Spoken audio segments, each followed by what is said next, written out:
I never imagined that the happiest time of my life would also be the darkest. When I got down on one knee to propose to Emma, I thought I had finally found the woman I'd spend the rest of my life with. We'd been together a little over 3 years, long enough to know how she took her coffee, which songs made her cry in the car, and how she'd squeeze my hand twice when she wanted me to stop talking and just be there.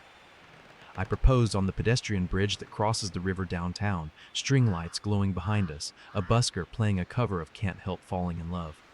The ring wasn't extravagant, but it was the one she'd pointed at once in a shop window and then claimed she didn't care about. She cried, "I laughed!" The busker shouted, "She said yes!" And three strangers clapped like they'd been waiting all evening for that moment. I remember thinking, this is it! This is the life I've been building without knowing it, and now it finally has a name. We called our parents from a late-night diner, hands sticky from shared pie, the ring catching the fluorescent light with every excited gesture. My mom tried to sound composed and failed. Emma's mother said she had suspected something because Emma had been glowing all week. We set a tentative date for the following summer, 9 months away, which sounded like forever and tomorrow all at once. That night, we fell asleep shoulder to shoulder in my apartment, the smell of diner coffee still embedded in our clothes, her left hand draped across my chest so that the cool metal touched my skin every time either of us shifted. The first few weeks of planning felt like living inside a warm bubble. We toured venues and pretended to argue about the merits of reclaimed wood versus marble floors.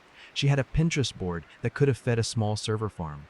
I learned more than I ever wanted to know about eucalyptus garlands and the difference between ivory and bone white. I was in it with her, not because I cared about linens, but because watching her be excited felt like the point of the whole thing. When we picked a place, a refurbished brick warehouse with a courtyard, exposed rafters, a built-in sound system, she did a little hop in place and kissed me like a kid who had just been told there'd be snow days all week. I'm a product manager for a software company, which is a fancy way of saying I heard cats in meetings and translate between business and engineering. Emma works in marketing for a hospital system. She's the person who makes community events look effortless when they're actually held together by last-minute vendor favors and copy. We understood each other's deadlines and burnout, our bad days and after-hours pings. We had routines, Wednesday night tacos at the place that never carded us, Sunday morning runs on the trail if the weather was good, Thursday laundry where she always stole the warm towels first. We weren't perfect, no one is, but the rhythm felt honest. Little cracks don't announce themselves as cracks. They arrive disguised as busy weeks and late meetings and don't wait up. The first time I noticed Emma's phone face down on the table, I didn't think anything of it. Everyone does that sometimes. The second time, I made a joke about her mysterious secret identity. She laughed, flipped it over, and the lock screen was a photo of us at the pumpkin patch last fall. It disarmed me. That's the thing about trust. It doesn't unravel with a dramatic snap. It frays so quietly, you convince yourself you're paranoid.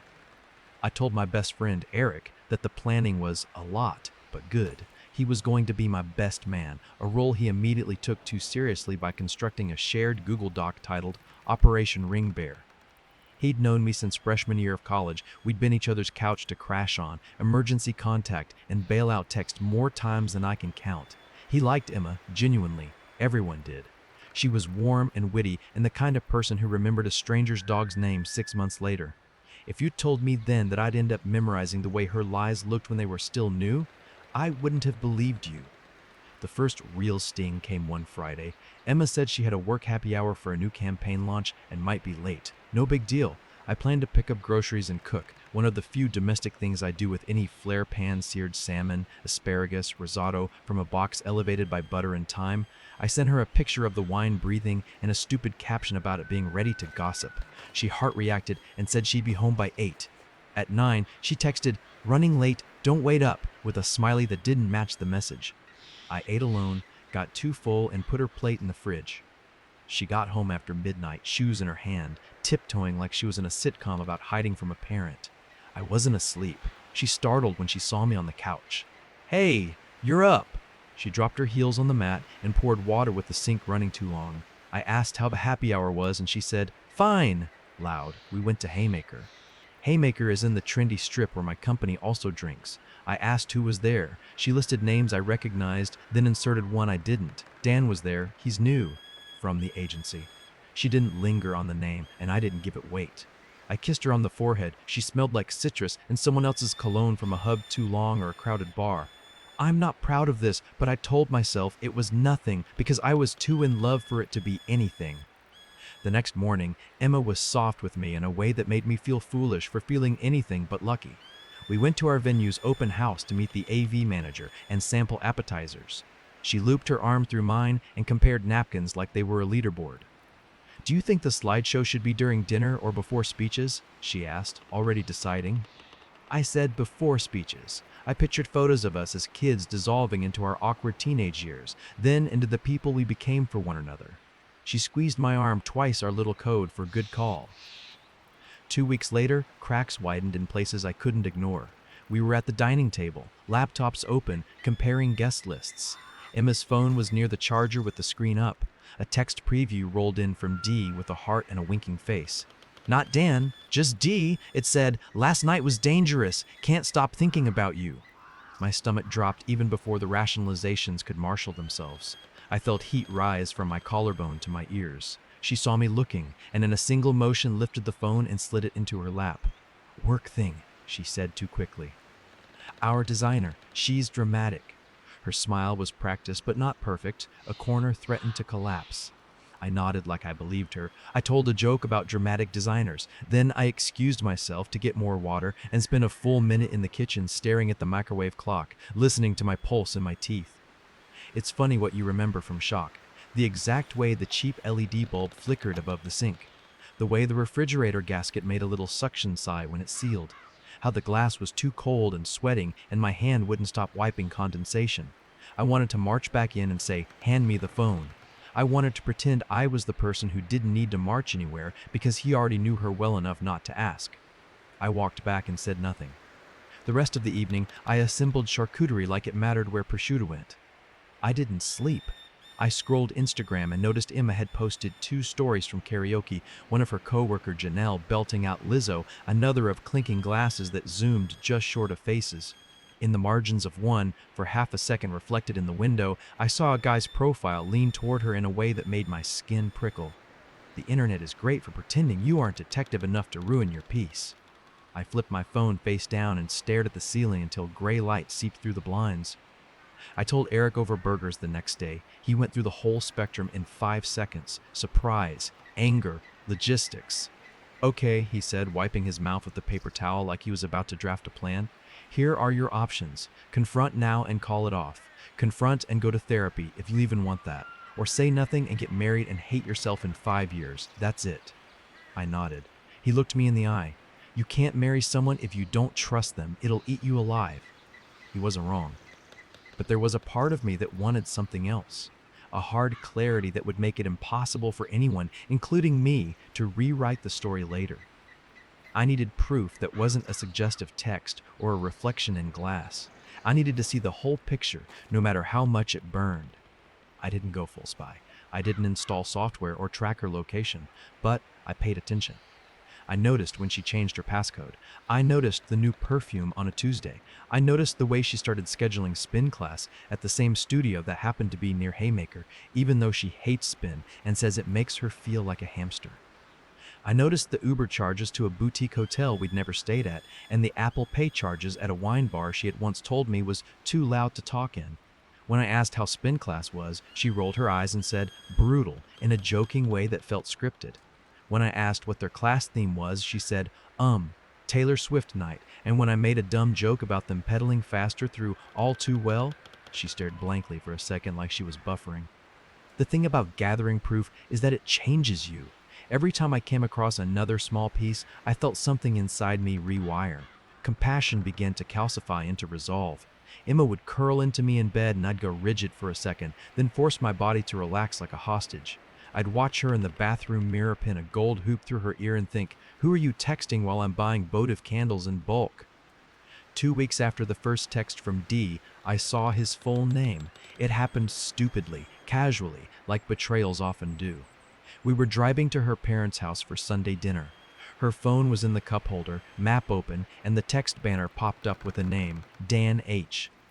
The message said, "That dress earlier, I can't wait." She snatched it so fast, the charging cable snapped out. "Janelle," she said, like a reflex, "we're planning the Bachelorette." The lie was so flat it might as well have had captions. I stared at the road, jaw tight, and said nothing. Her parents live in a cul-de-sac where barbecue smoke seems to be a permanent atmospheric condition. Her mom hugged us, her dad offered me a beer before my shoes were off, and their dog, Mabel, leaned all of her weight against my shins like she was trying to hold me in place. I watched Emma tell her mother about linens and watched her mother pretend to be overwhelmed because she liked feeling needed. When her dad asked if I was ready to become one of us permanently, I said, "Yes, sir," and something twisted hard enough in my chest that I had to shift the beer bottle to my other hand.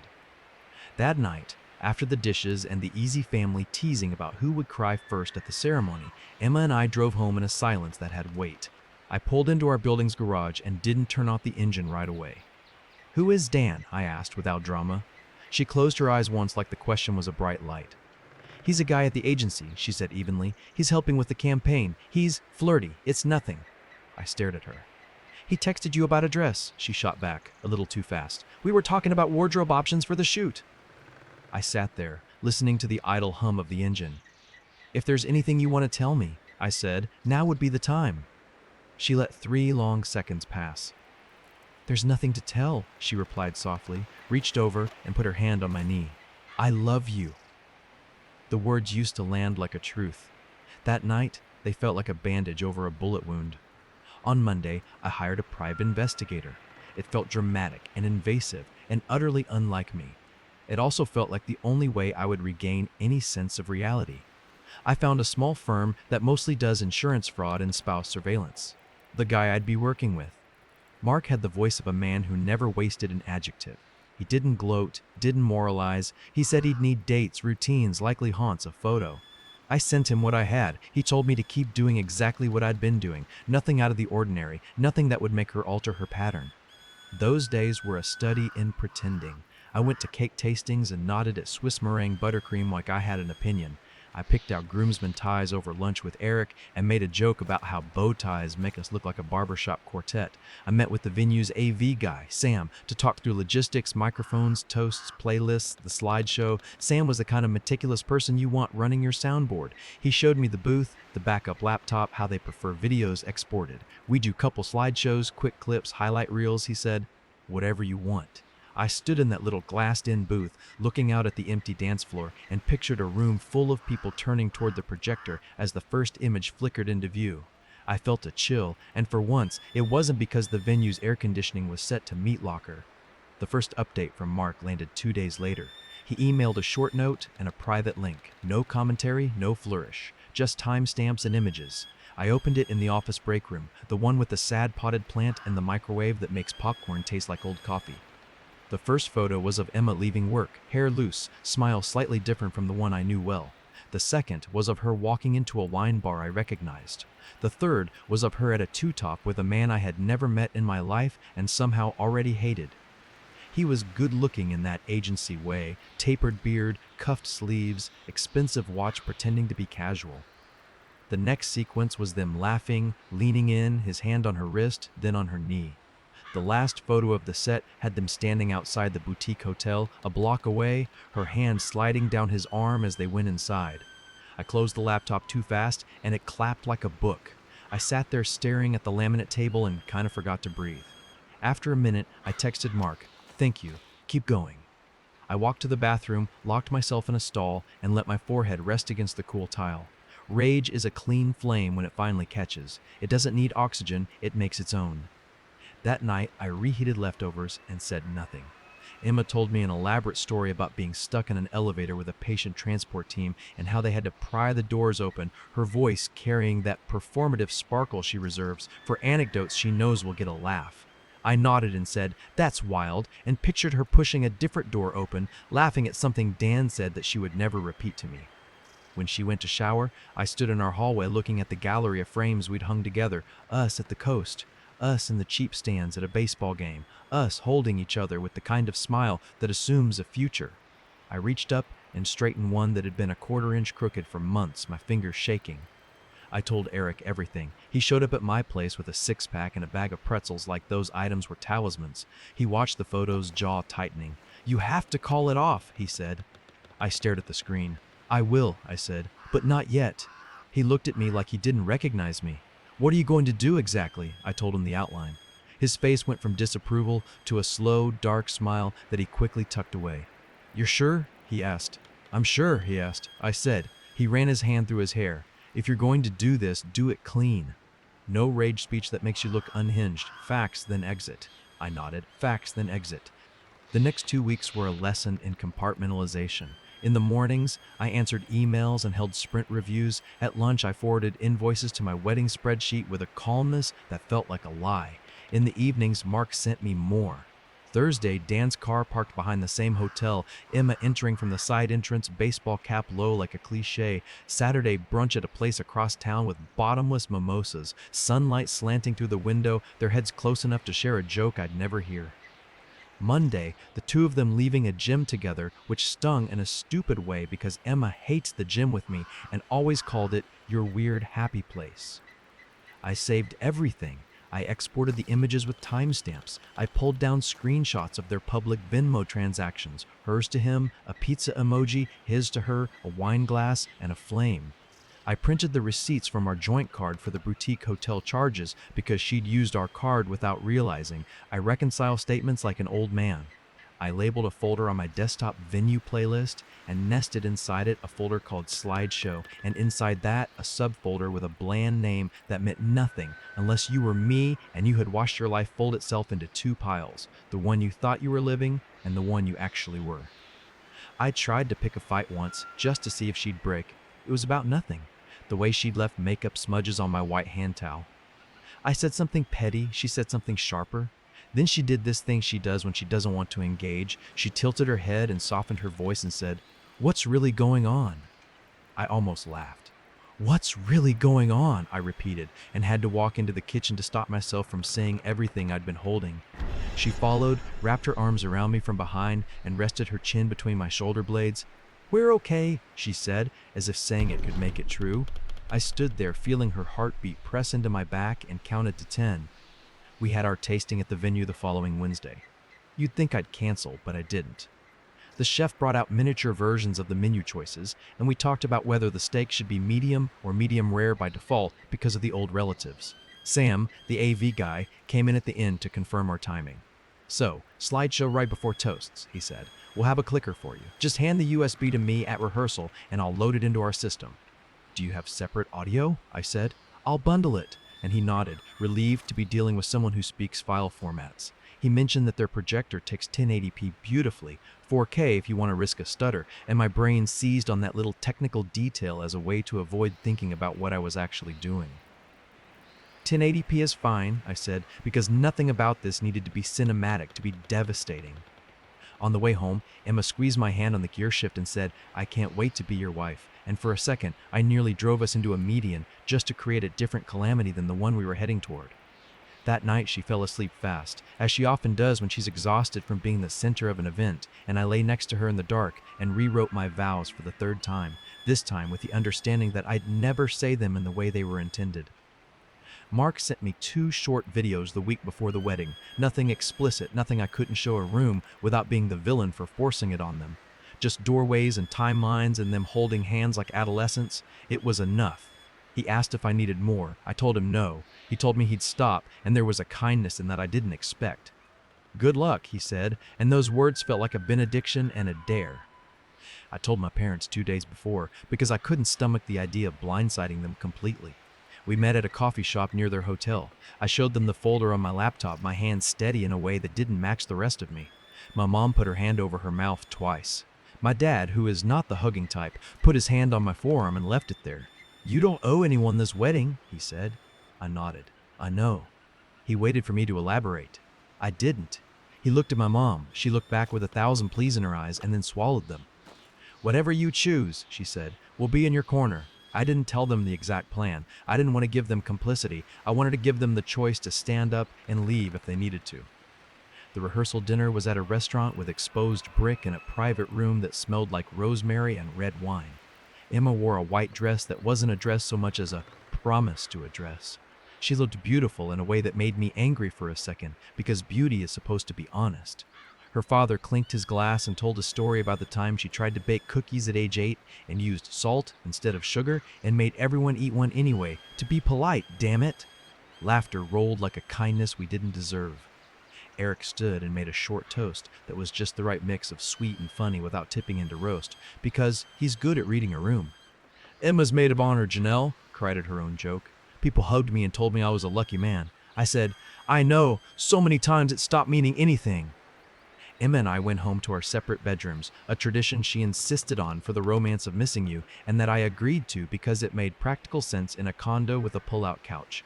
She stood in my doorway in a silk robe, hair tucked behind one ear. "Tomorrow," she said in a voice I'd once believed was the soundtrack to my life. "Tomorrow," I repeated. She kissed me soft, no tongue, like a preview of something we'd already seen too many times. When she left, I closed the door and leaned my forehead against it and let 2 tears come because I didn't trust myself with more. I stayed up finalizing files. I exported the slideshow with the first half exactly as planned: childhood photos, family vacations, our first hike, me in a terrible shirt holding a tiny birthday cake for her in our first apartment.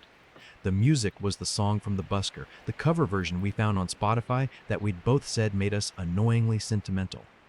Then, at the break before the toasts, I inserted a new sequence. No captions, no editorializing, just the timeline of the last month in clean images that anyone could understand without explanation. Timestamps discreet in the corner, the boutique hotel's sign appearing and reappearing like a chorus, a final still of the text banner that called me clueless. Then, a hard cut to black. I copied the file to 2 USB drives and an SD card because redundancy is religion where humiliation is a possible outcome. I labeled one slideshow final and the other slideshow BAC Keckup and put them in separate inside pockets of the suit I'd hang at the venue in the morning. I wrote a letter to myself, dated that night, because I needed to hear from someone I trusted. It was short. "You are not crazy. You are not cruel. You did not deserve this. Stick to the plan. Facts, then exit. Love, me." It felt corny and necessary. At 2 a.m., Eric texted, "You up?" I sent a thumbs up. He called, voice low, "You sure you want to do this tomorrow?"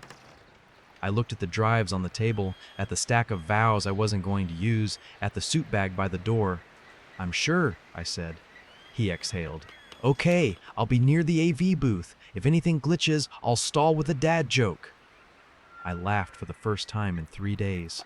"Please don't." He chuckled. "I've got you." After we hung up, I lay on the couch and stared at the ceiling fan making slow circles like a metronome for someone else's life. Morning came in, that pale way where the world feels like it's holding its breath. I showered, shaved carefully around a nick that had bloomed yesterday, and faded to a ghost. I put on the shirt Emma had chosen because she said it brought out the color in my eyes I don't think I have. I tied the tie twice, the second time lay better. I held the drives in my palm and closed my fingers around them until the edges pressed into my skin, a small pain that told me I was awake. I grabbed the suit bag and the garment bag with my backup shirt, because that's who I am even now. I paused at our hallway gallery again. I don't know why, maybe to say goodbye to a version of myself who believed in what those frames held, maybe to check if anything had righted itself overnight. The crooked one was still straight. I stepped out into the hall and locked the door behind me. The elevator ride down felt like moving through stages of a life. Floor 9, engagement. Floor 6, discovery. Floor 3, decision. Lobby, execution. Outside, the day was bright in the on-the-nose way that would look contrived in a movie. I loaded the suit into the back seat and sat for a minute with my hands on the steering wheel, listening to the tick of the cooling engine and the murmur of a city not interested in my private apocalypse. At the venue, vendors were already moving like ants with purpose. Florists carrying armfuls of greenery, the catering team rolling in silver racks, the coordinator with a headset and a clipboard that could have directed an evacuation. Sam, the AV guy, spotted me and lifted his chin in greeting from the booth. I walked up the stairs, heart thudding the way it does when you're late, even when you're not. "Morning," he said. "Got the files?" I patted my inside pocket. "2 copies," I said. "Legend," he smiled. He led me into the booth, and I handed him the drive marked Phenol. He plugged it into the back of the venue computer and navigated to the folder. A thumbnail of our slideshow appeared next to a default Windows sample video of a beach. He dragged ours to the show playlist. "Want to test the first few seconds?" he asked. I swallowed. "Yeah." He clicked play. The house lights were still up, the big screen, a matte gray that soaked up brightness. The first image filled the projector, me at age 5 in a backyard kiddie pool, hair wet, grin gap-toothed. The music swelled soft through the speakers, a little tinny because no one had balanced levels yet. "Looks good," Sam said. He stopped it before the cut. "We'll run the rest at rehearsal," he promised. "Then again tonight. We don't like surprises. I could have laughed at that." I left the booth and walked into the empty hall where rows of chairs spaced the spot where I was supposed to say vows I had memorized and now planned to use as kindling. The sunlight threaded through the high windows and made dust look like confetti. In a few hours, this room would hold everyone who had ever told me they loved me. In a few hours, the truth would break across them like a wave. I wasn't sure who would stay standing when it receded. I only knew I would walk out with my spine intact, even if my heart looked like a crime scene. My phone buzzed. A text from Emma. "On my way to hair and makeup. Can't believe it's here." I stared at the words. Then I put the phone back in my pocket and took a slow breath and felt, for the first time in months, the quiet confidence of a person who knows exactly what he's about to do. The venue buzzed with the kind of nervous energy only weddings create. Guests filtered in, dressed in their best, women in flowing dresses, men in stiff suits they probably hadn't worn in years. The air smelled of fresh flowers, perfume, and the faint metallic tang of champagne being poured at the bar in the back. From the outside, it was exactly what I'd once pictured, the perfect celebration of love. From the inside, I knew it was a countdown to detonation. I shook hands, hugged relatives, accepted congratulations I didn't deserve. "You're glowing," my aunt said, gripping my arm with manicured fingers. "He's glowing, isn't he?" she said to my uncle, who nodded like a man forced to agree with everything in his marriage. I smiled, thanked them, and moved on. Each word of praise, each compliment about how happy I looked, felt like bricks in the wall I was about to knock down. Emma arrived separately, of course. Tradition. Her bridesmaids fluttered around her like brightly colored birds, adjusting her dress, fixing her veil, snapping photos with shaky hands. I only caught glimpses of her, but even those were enough to sting. She looked radiant, like every man's dream, smiling that practiced smile that made people around her feel chosen.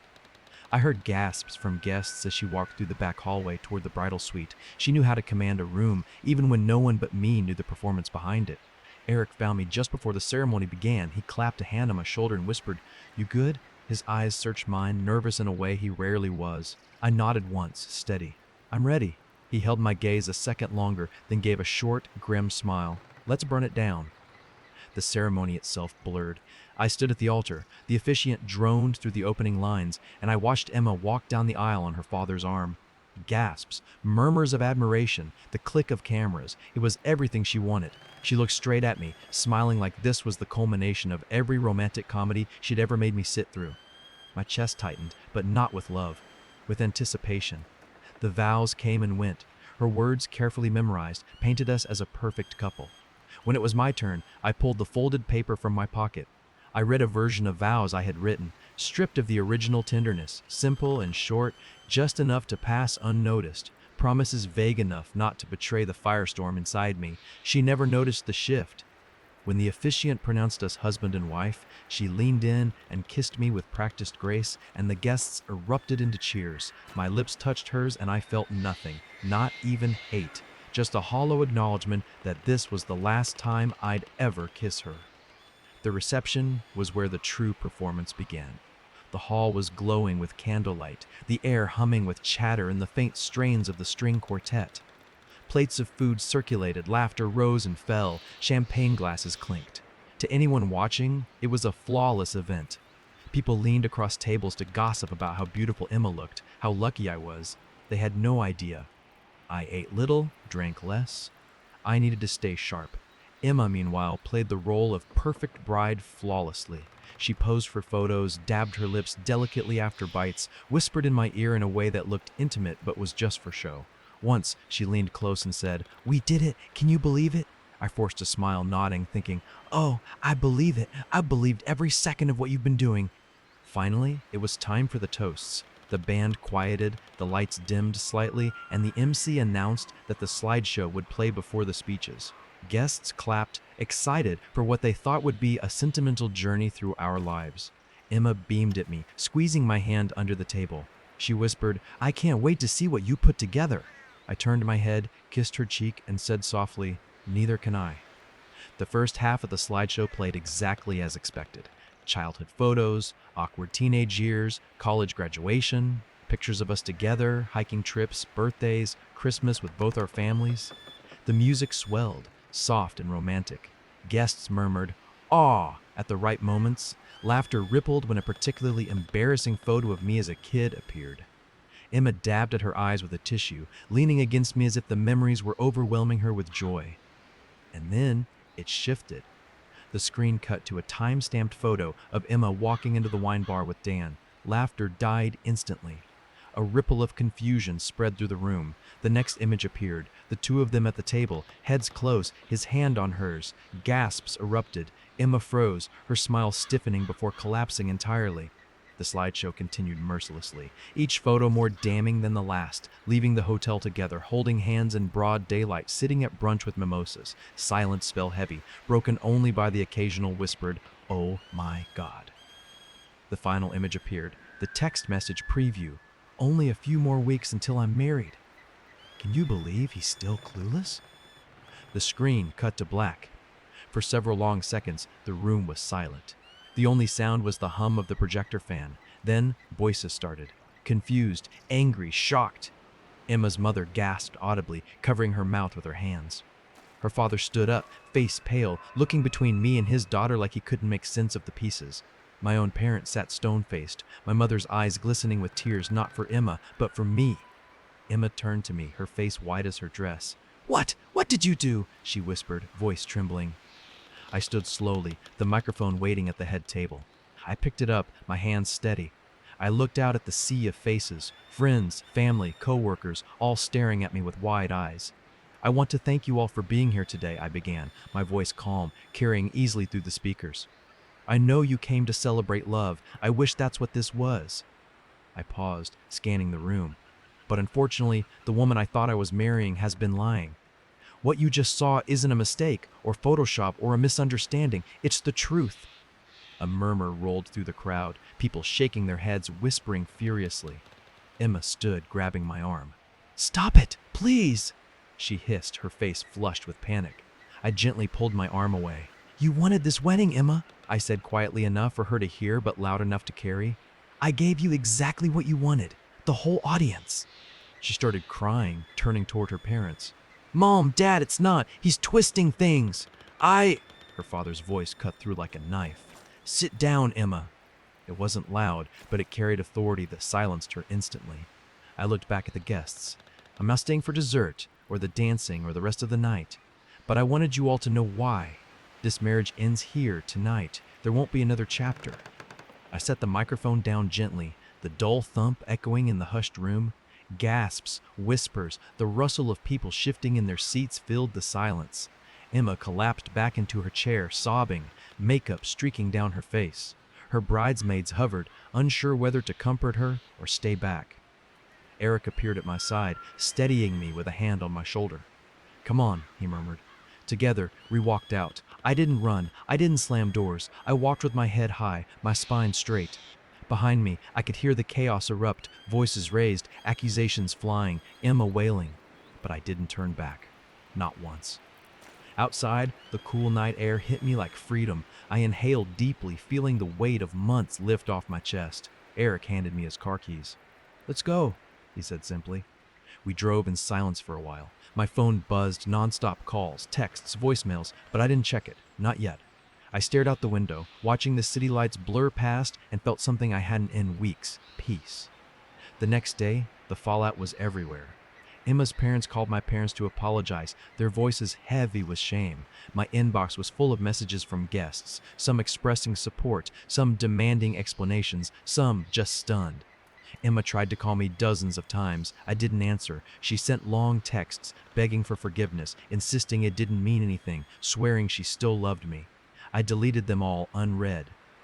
Within a week, word had spread through our social circles. Friends divided, some siding with me, others too uncomfortable to pick at all. Emma's reputation, once flawless, was shredded. She tried to paint me as cruel for the public reveal, but the photos spoke louder than any defense. Even those who thought my method was harsh admitted she'd brought it on herself. As for me, I moved out of the apartment immediately, taking only what was mine. I stayed with Eric for a while until I found my own place. It wasn't glamorous, just a one-bedroom with squeaky floors and a view of a parking lot, but it was mine, quiet, honest, untainted. Sometimes I still think about the moment the slideshow shifted, the way the entire room held its breath. It wasn't just exposing Emma, it was freeing myself from a future built on lies. I'd chosen to make the ending public because I wanted the truth to be undeniable, permanent, and it was. Emma tried to reach out for months. Apologies, explanations, even threats of telling people her side. But eventually, her attempts dwindled. I heard through mutual friends that Dan had disappeared after the wedding, ghosting her completely. In the end, she lost everything, her marriage, her reputation, even the man she gambled it all for. I didn't feel sorry for her, not anymore. Because the truth is, walking out of that wedding wasn't the hardest thing I ever did. The hardest thing was admitting to myself that the woman I loved never really existed, not the way I thought she did. Once I accepted that, leaving was easy. And as the months passed, the memory of her faded, replaced with something far stronger, the knowledge that I had chosen myself. I had chosen dignity, honesty, and peace over humiliation and lies. And I'd do it again 1,000 times. And that's how I walked away from my own wedding, leaving behind a bride who thought she could play me for a fool. Maybe some people will say I went too far by exposing her in front of everyone, but for me, it wasn't about revenge, it was about truth. If she was brave enough to cheat, then I was brave enough to show the world who she really was. What do you think? Did I go too far, or was it the only way to end things? Let me know your thoughts in the comments below. Don't forget to like this video, subscribe, and hit the bell so you don't miss more stories like this one.